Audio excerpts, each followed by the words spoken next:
Good morning. As we recognize this week, October 19th through 23rd, as a week dedicated to the awareness and prevention in violence in our schools and communities, I would like to take a few minutes to talk to you about being a person of good moral character, because having good character counts. So, what is character? Character is a series of traits or qualities that we should all strive for. It will ensure that we are viewed as a responsible person who makes good decisions. So what are each of these traits, and what do they mean?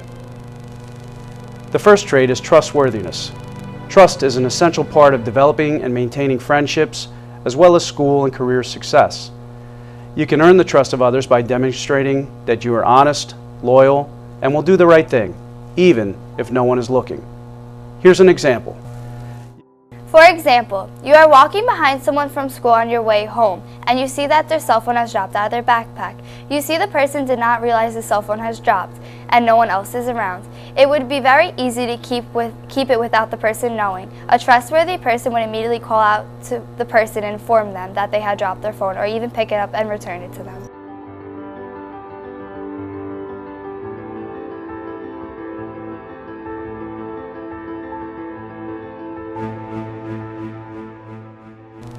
The second trait is respect. The well-being and dignity of all people is important. You should treat all people with respect, as you want the same in return. Judge a person on their character, not their physical appearance, race, religion, or other characteristic that you feel is different than most. Here's an example. A new student arrives at the school and wears clothes that look a bit different from the most. The student also speaks in an accent that some of your classmates think might sound weird. A respectful person will not be bothered but notice the difference, and where others may suggest or want to make fun of the new student, the respectful person knows what we each have our own qualities, talents, looks, and make us who we are, and will accept that in others.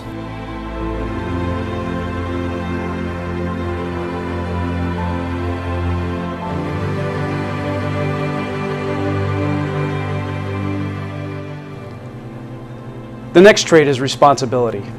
This means you take ownership of your life and acknowledge what you think, say, and do. You are accountable for your actions and decisions and are willing to accept the consequences for the decision or choice you made.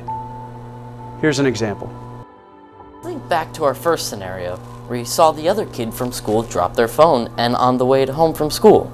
Only this time, you see no one around to decide to keep it. The other student reports this to their parent, school, and police. Thorough investigation between the school and the police were able to determine the location of the phone and that it was in your possession. The responsible person would return the phone and take full responsibility for his or her actions. That they would not try to place blame on somebody else. They will take responsibility even knowing that they may be some more serious consequences.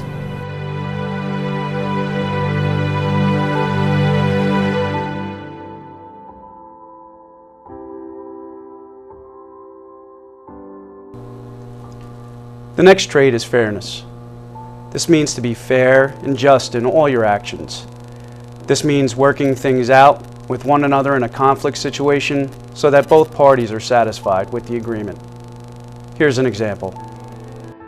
You have a class with a limited number of computers. There are more students than computers in the room, and you need to use one to complete your assigned work. The student currently on the computer refuses to get off and tell that they are not done, so you'll have to wait. Without teacher intervention, this could escalate to an argument or even one student trying to push the other away from the computer.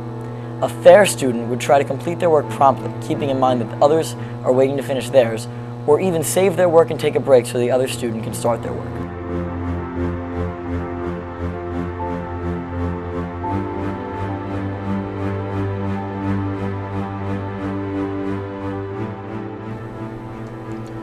The next trait is caring.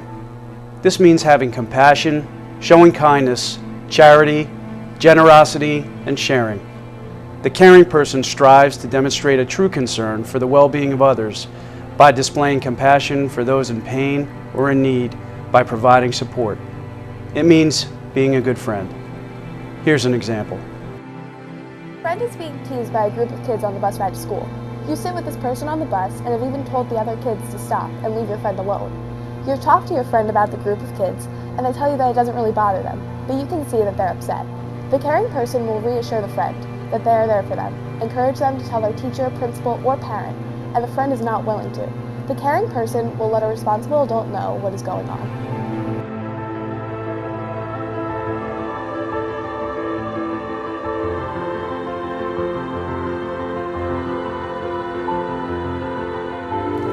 The last trait is citizenship.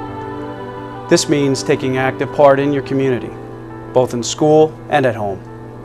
This person becomes involved in local clubs, sports, or school activities and takes an active role in making the community a better and safer place. This person makes positive contributions to their community or school.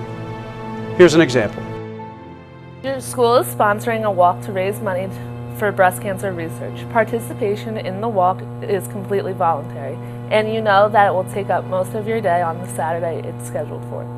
The person with good citizenship will sign up, fundraise, and fully participate in the walk because it supports a good cause.